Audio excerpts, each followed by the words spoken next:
diocese opened a co-ed school, co-ed high school, 10 minutes away. And as soon as that happened, our numbers went way down because people want to put all their children in the same school. So it was co-ed, so the boys and the girls from the family could go there. But as far as I remember, San Jose was a brand new diocese, you know. And so the San Francisco diocese really didn't know us. So what we did was we stayed open long enough to graduate the people we had. And so when the last class graduated, then that's when we put the school up for sale. A lot of the Fathers Club were businessmen. You know, they worked for companies like IBM and those places, or they had their own businesses, and they knew the area very well. Every Saturday morning, I think it was, few of the men walked the whole property and then make sure that everything was looked clean and tidy and everything, so that it looked good when buyers came. Did you have any legal assistance? Yeah, I was just going to say that. Mr. Rufo was the lawyer. And Mr. Rufo's own children had gone to St. Martin's. And his daughter had graduated from Mother Butler. And he was the mayor of San Jose, a local attorney, but also the mayor. Anybody who came around, looked at the property, I would let Mr. Rufo know. And then he would check them out, you know, check out their background and everything. And then he'd call and tell me which ones to pay attention to and which ones to be polite to, but not spend a whole lot of time with them.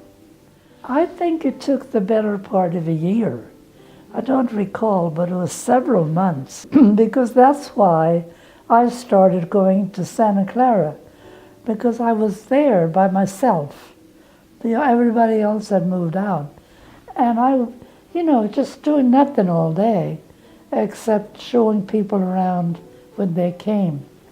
So I started to go to Santa Clara to take classes a couple of times a week, just to really do something.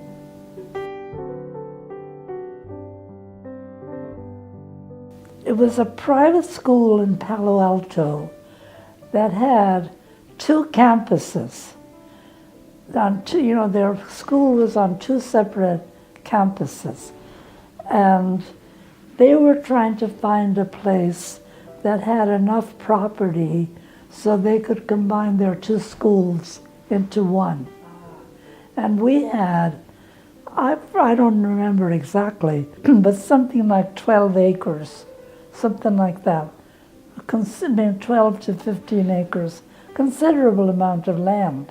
So they were able to come in there and build on the property. So when they opened Mother Butler, they renamed it Harker Academy.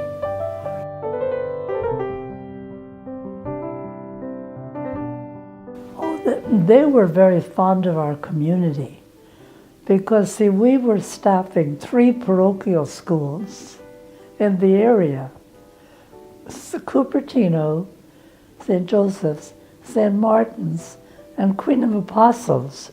So, I mean, they knew the community very, very well. And the people at St. Martin's particularly had known the nuns for so long that they were just, you know, really fond of the community.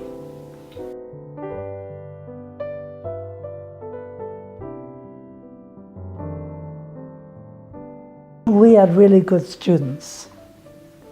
And then they came from families, you know, that really had a future for their children.